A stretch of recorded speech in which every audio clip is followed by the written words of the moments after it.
시편 40편은 우리가 늘 아는 대로 하나님께서는 기도하면 응답해 주신다고 약속하신 그 근거에 의지해서 지금 기도를 하고 있습니다. 그런데 우리는 그렇게 기도에 응답해 주신다는 약속의 말씀이 있음에도 불구하고 바로 응답 받을 때도 있지만 기다릴 때가 더 많은 것 같습니다. 그래서 기다리고 기다리는 거죠. 1절에서는 기다리고 기다렸다. 그 말은 뭐예요? 많이 기다렸다. 그렇죠. 하나님의 응답을 많이 기다렸더니 그 응답이 왔다. 그리고 있지요. 그래서 하나님께서 시인은 기도를 들으셨다. 그렇게 되죠. 하나님께서 나의 부르짖음을 들으셨다다. 그러면 우리가 여기서 하나님께서 우리 기도를 들으실 때는 귀로 들으셨다 그 정도가 아니라 우리 고통에 하나님이 들으셨다 그 말은 우리 고통 속에 깊이 들어오셔서 하나님이 일하셔서 그 고통의 문제를 해결하신다 그런 의미잖아요. 기도 들어줬다. 귀로만 들었겠어요? 아니죠. 그러니까 하나님이 우리 기도를 들으실 때는 우리 삶 속에 들어오셔서 친히 역사하셔서 그 문제를 실마리로 풀어가셨다. 그렇게 우리가 볼 수 있겠습니다. 그 다음에 2절에서는 기가 막힐 웅덩이와 수렁에서 끌어올리시고 그리고 이제 2절이에요. 내 발을 반석 위에 두사 내 걸음을 견고하게 하셨도다. 이렇게 됩니다. 이제 기가 막힐 웅덩이와 수렁은 굉장히 절박한 상태죠. 절박한 죽음의 위험에 처한 상태 우리가 이제 그렇게 볼 수 있습니다. 근데 절망의 구렁텅이 이 상황에서 하나님께서 끌어올리셨다. 그래서 하나님께서는 기다리고 기다렸더니 지금 끌어올리신 거잖아요. 그 말은 하나님의 때가 와서 하나님 때 응답하셨다 그 말이죠. 그러니까 우리는 때는 정말 우리에게 속해 있는 것 같지 않아요. 하나님께 속해 있는 게 때입니다. 그러니까 하나님의 때가 내게 가장 적절한 때이다 그 말이죠. 내가 요게 딱 적신데 그렇게 생각할 때 있잖아요. 이거 지금 이 일이 해결될 때가 이 때가 딱 적신데 그러니까 그럴 때가 아니고 그게 적시가 아니고 하나님께서 적절하다고 생각한 때가 진짜 우리에게 적절한 때입니다. 우리는 모르니까. 그 다음에 이제 우리가 이렇게 기다리는 시간에 하나님께서 우리에게 주실 은혜가 있습니다. 그래서 기다리는 시간은 헛되고 쓸데없는 시간이 아니에요. 시간 낭비가 아니라 그렇게 기다리는 동안에 뭐라도 해야 될 거 아니냐. 그게 사람이에요. 기다리는 거 굉장히 힘듭니다. 기다리지 않고 뭔가 하는 게 더 쉽습니다. 그게 사람 속성이니까 내가 뭔가 서둘러서 해야 될 것 같은 거 내가 뭔가 행동을 해야 될 것 같은 거 그런데 그 기다리는 시간이 하나님의 은혜로 들어가는 분이다 그 말이에요. 그러니까 예수 잘 믿는 사람은 어떤 사람일까요? 잘 기다리는 사람. 미리 끼어들지 않는 사람이 되죠. 잘 기다리는 사람이 우리가 됐으면 좋겠습니다. 근데 이제 우리가 이렇게 기다리는 중에 이게 쓸데없는 시간이 낭비하는 시간이 아니고 수동적인 시간이 아니에요. 어쩌면 기다리는 시간은 적극적이고 능동적인 시간일 수도 있어요. 이 기다리는 중에 하나님의 역사가 이루어지고 있으니까 그게 수동적이 아니다고 말이죠. 기다리는 중에 하나님이 우리를 낮추니까 겸손해지고 우리 겸손해지기 굉장히 어렵습니다. 자기 생각에는 내가 그렇게 교만하지 않은 것 같아도 우린 다 교만한 사람이에요. 그게 우리 본성이에요. 그런데 기다리는 중에 어쩔 수 없이 낮춰지니까 억지로라도 낮춰지니까 겸손해지는 거죠. 그리고 이제 그동안에 자신을 돌아봅니다. 체크해보는 거예요. 자신을 돌아보고 봤더니 어때요? 우리가 기다리면서 자신을 돌아보니까 자기 죄가 눈에 들어옵니다. 여기 12절에는 자기 죄로 낙심한단 말이다. 여기 12절에. 그래서 우리가 자신을 돌아보니 자기 죄에 자기가 낙심을 하게 돼요. 나는 왜 이런 죄를 짓고 살까? 낙심하게 될 때 이제 그 낙심으로 끝나지 않죠. 죄를 깨닫는 것은 굉장히 소망적인 얘기예요. 그래서 내 죄를 용서해 주신 십자가의 보혈의 은혜를 새롭게 붙잡는 시간, 기다리는 시간에 자기 죄에 자기가 낙심했지만 그걸 끝이 아니라고 그랬잖아요. 죄 때문에 낙심한 사람은 그 죄에서 벗어날 수 있는 길이 있다는 것 때문에 너무 행복한 거야. 내 죄는 용서받을 길이 없는데, 해결할 길이 없는데, 영원히 남아있을 것 같은데 십자가 보혈 공로가 그거를 다 용서해서 마치 죄 안 진 것처럼 말살시켜버렸다는, 그것이 그 은혜가 우리에게 새롭게 다가오는 거죠. 그러니까 이때 이제 회개를 하잖아요. 요새는 회개기도 잘 안 치요. 회개를 많이 해야 돼요. 자기 죄가 보이면 회개를 할 때 우리가 마음이 성결해지고, 그리고 이제 그 하나님의 마음을 점점 더 알게 되는 그런 계기가 됩니다. 그거를 뭐라 그래요? 우리는 은혜 받았다고 합니다. 예. 그 다음에 저는 이 웅덩이와 수렁 그러면 요셉이 생각이 납니다. 그러니까 창세기에서 웅덩이와 수렁에서 기가 막힌 보물을 건진 사람이 바로 요셉 이야기입니다. 그러니까 창세기 39장 2절 또 창세기 39장 23절에는 여호와께서 요셉과 함께 하심으로 그가 형통한 자가 되었다, 그렇게 말을 해요. 그러니까 39장 2절에서는 보디바르 노예로 있을 때도 형통했고 또 감옥에 가서도 형통해졌다, 그렇게 기록하고 있지요. 그래서 하나님께서 함께 하심으로 형통한 자 되었다. 그 형통하는 조건이 뭐예요? 하나님이 함께 하심으로. 그럼 우리 쪽에서는 어떻게 해요? 우리 쪽에서 볼 때는 내가 늘 하나님과 교제하며 동행하며 대화하며 산다는 의미가 되겠죠. 하나님 쪽에서 우리와 함께 하시니까 나는 늘 하나님과 대화하며 교제하며 산다는 의미가 돼요. 이제 요셉이 그 인생에서 하나님이 함께 하심으로 형통했다는 말이 언제 시작해요? 어려서부터요? 아닙니다. 언제 시작하는가 하면은 보디바르 종살이에서 이 말이 나와요. 그러니까 보디바르 노예가 되기 전에는 이 말이 없다는 얘기죠. 그래서 요셉이 당하는 그 첫 번째 고난에서 나는 그 해답을 찾습니다. 그러니까 창세기 37장 24절에요. 이제 형들이 요셉이 아버지 심부름으로 자기들을 이제 안부를 알고자 찾아올 때죠. 이제 요셉을 웅덩이에 던져버려. 사실은 죽여버리자 그랬어요. 그러니까 웅덩이에 그냥 장난삼아 던진 거 아니에요. 그 앞에 보면은 저 죽여버리자 그랬는데 이제 웅덩이에 던진 거죠. 그러니까 그 마음은 혼 좀 나와라가 아니에요. 죽이고 싶은데 지금 웅덩이에 던져놓은 거죠. 그런데 이제 이것을 청들의 입장에서는 그렇게 했어요. 요셉은 웅덩이에 빠졌고, 그러나 이것을 다시 우리가 각도를 위해서 하나님 쪽에서 본다고 한다면 이제 요셉을 쓰시기 위해서 하나님께서 일하시기 시작한 시간인 거죠. 이때가 하나님이 요셉의 삶 속에 개입해서 일하시기 시작하죠. 뭐 하시려고? 요셉을 쓰시려고. 네, 그렇죠. 요셉은 사실 17세까지는 아버지 편에 속에서 현실적으로 굉장히 풍족하게 부족함이 없었던 사람이에요. 사랑에도 풍족했고 물질로도 풍족했고 모든 게 풍족했던 사람.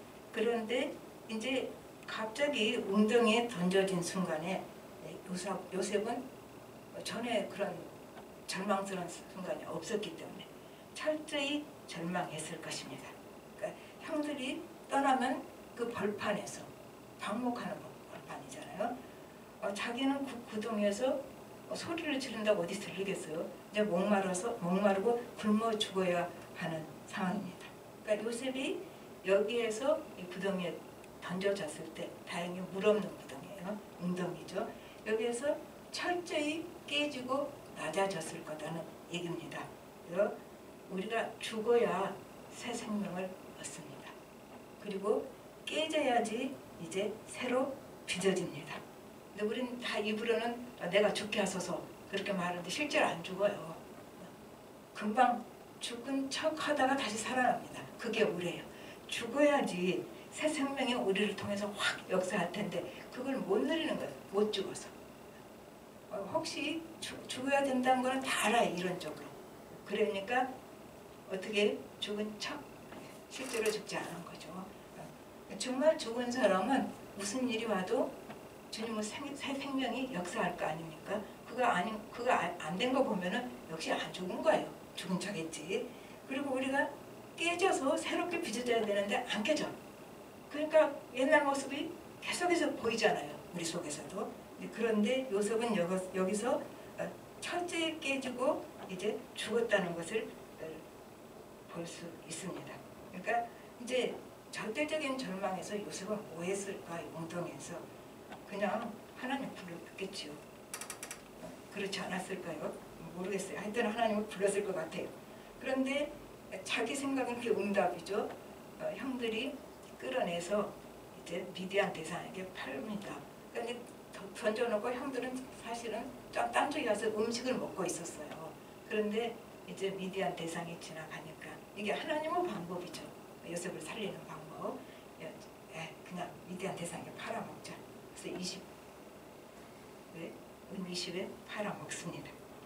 이제 이렇게 보면은 죽음의 구덩이는 객관적으로 볼 때 죽음의 구덩이죠. 그러나 요셉에게 저주가 아니고 축복의 소곡이 된 거예요. 하나님 쪽에서 보면. 그러니까 우리에게 일어나는 모든 일들이 이건 구덩이다. 그러나 인간적인 눈으로 주위 사람들도 쟤 죽었네. 큰일 났네. 또 내가 볼 때도 나 죽었구나. 큰일 났네. 그렇지만 하나님의 관점에서 볼 때는 이거는 저주가 아니라 축복의 서막이 되었다. 그 말이죠. 축복의 소곡이 된 거예요. 그러니까 우리는 내가 구덩이에 뚝 떨어지면 이거 축복의 소곡이다. 그렇게 얼른 입으로 선포를 하십시오.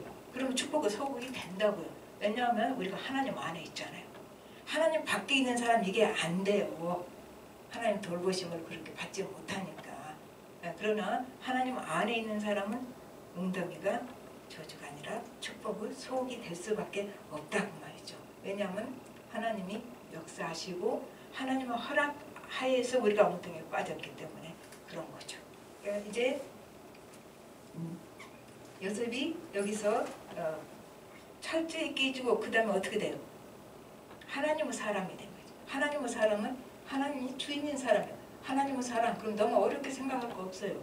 자기가 주인인 사람이 아니고 하나님이 주인인 사람은 하나님의 사람이죠. 그러니까 여기서 요셉이 하나님의 사람이 된 계기가 되지요. 그래가지고 요셉은 이제 하나님과 늘 교제하면서 사니까 성령의 능력으로 보디발 아내의 유혹에도 자기를 절제할 수 있었다. 요셉은 의지력이 강해서 아이고 인간의 의지력을 어떻게 믿어요. 성령의 능력이 있는 거죠. 그거는 요셉이 하나님과 늘 동행하기 때문에 교제가 있었기 때문에 성령의 능력이 임하고 있으니까 그러한 상황에도 그러한 유혹에도 자기를 절제할 수 있었다. 그 말이죠. 그러면 이렇게 요셉이 이제 새 생명을 얻고 깨지고 죽었다고 해서 모든 게 다 해결이 됐습니까? 그런 건 아니에요. 그랬어도 하나님께서 그에게 이제 노예살이 계속 시키시고 감옥살이 시키시고 이거 면제 안 해주셨어요. 그러니까 내가 은혜 받았으니까 이제 내 세상품 모든 게 해결됐다. 그거는 착각이었단 말이죠. 그럴 때도 있어요. 그러나 그 삶은 그대로 유지되고 있는 거라고 말이죠.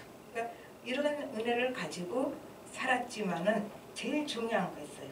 그러나 이제 요셉이 마음속에 그 깨졌고 새 생명을 얻었다는 것을 어떻게 볼 수 있냐면 자기 삶에 굉장히 성실했다는 얘기죠.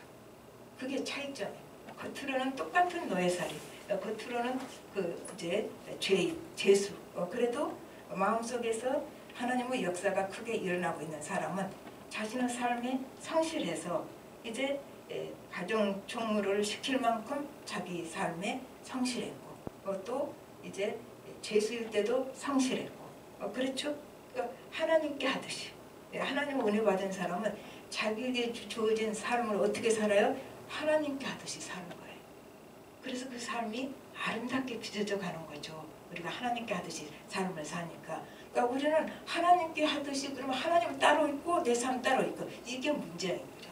내 주어진 삶 그냥 주어진 삶이잖아요. 내가 뭐 선택한 삶도 아닌데 내 주어진 환경 내가 선택한 것도 아닌데 근데 여기서 하나님께 하듯이 사는 거 이게 속에 크게 은혜 받고 깨진 사람이 하는 일이다 그 말이죠.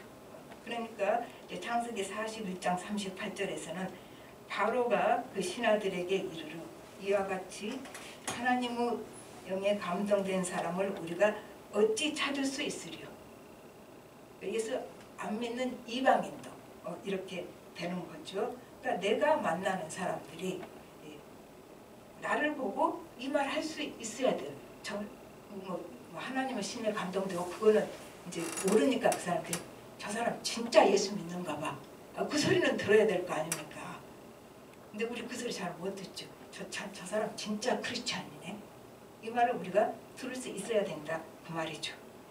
그 다음에 이제 그 후반부에서 2절 후반부에서는 반석 위에 두신다. 내 발을 반석 위에 두사 내 걸음을 견고하게 하셨다. 그렇죠.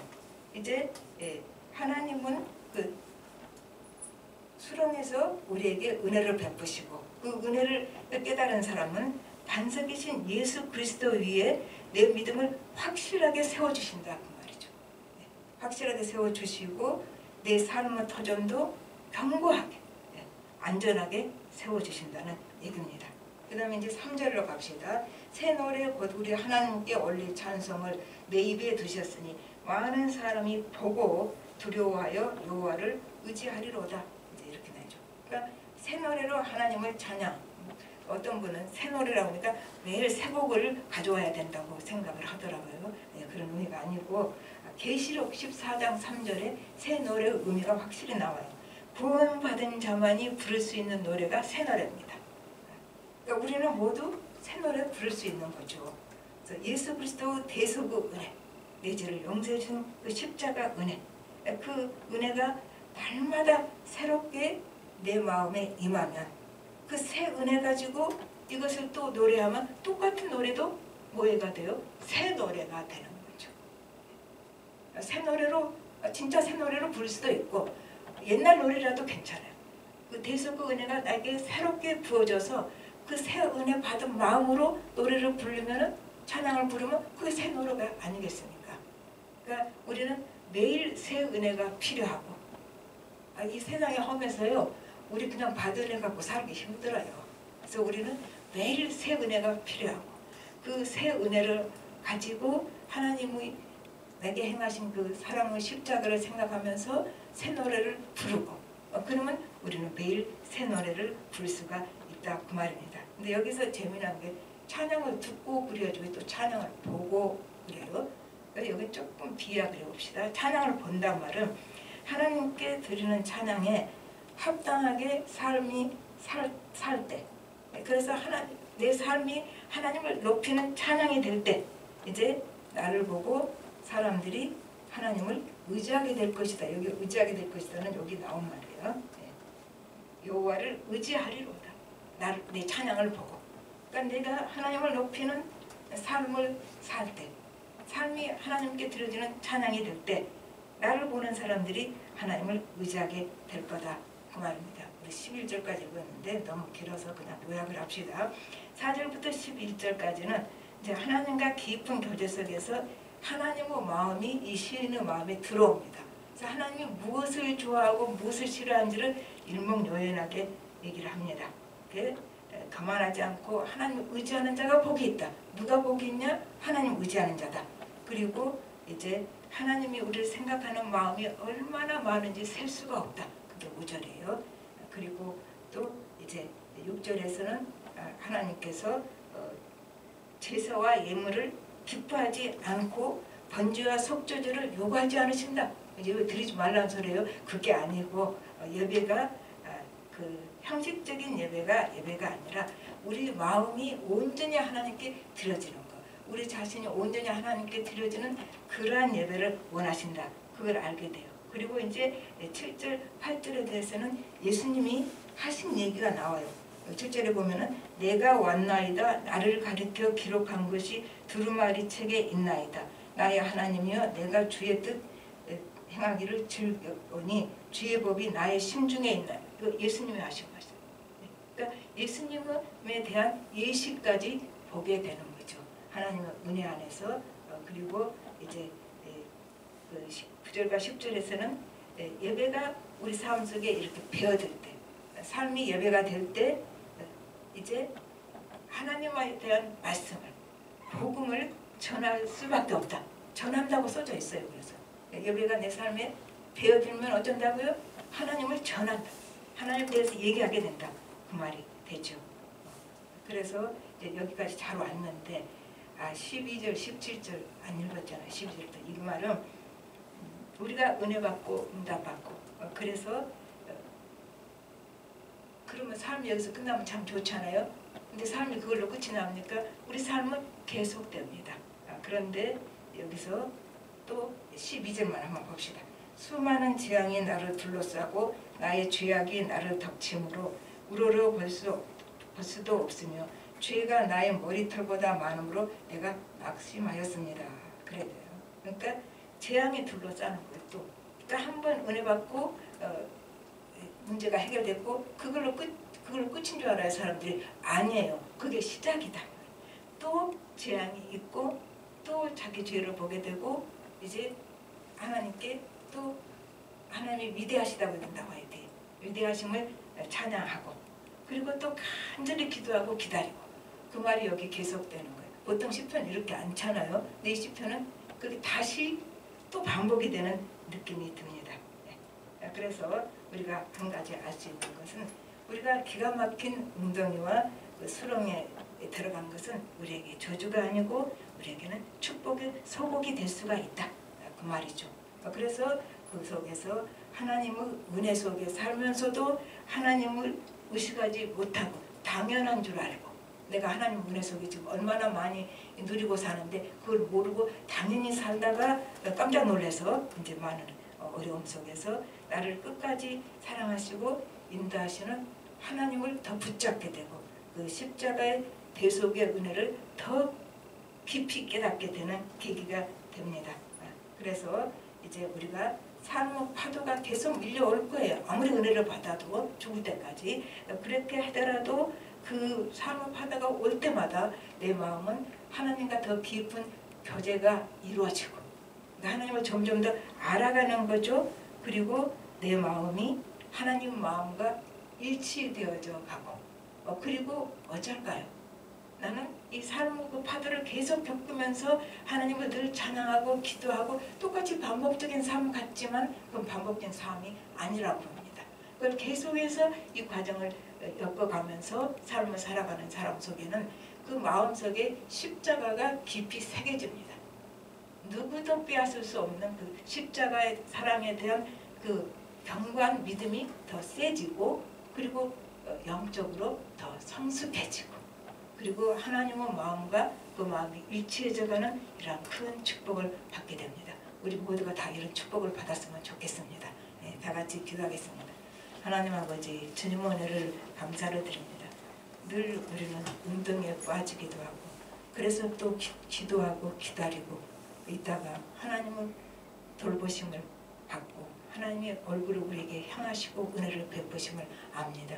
그리고 그것으로 끝나는 것이 아니고 우리의 삶에는 계속해서 웅덩이가 기다리고 있지만 웅덩이를 들어갔다 나올 때마다 하나님의 크신 은혜를 더 많이 체험하고 그래서 하나님과 교제가 깊어지고 그 십자가가 내 마음속에 깊이 새겨져서 우리가 어떠한 상황에도 흔들리지 않은 하나님에 대한 믿음, 하나님 나라에 대한 소망이 우리의 소망이 더 철저해지는 것을 알게 됩니다. 우리가 어떤 상황에도 하나님에 대한 소망이 더 철저해지고 깊어지게 하시고 내 고통이 클수록 하나님에 대한 소망은 더 커지게 하여 주시옵시고 그때마다 우리가 이 파도를 잘 주님과 더불어 이겨내므로 우리 심령이 주님의 심령과 많이 닮아가는 사람들 되게 하여 주시옵소서. 모든 말씀 예수님으로 기도합니다. 아멘. 말씀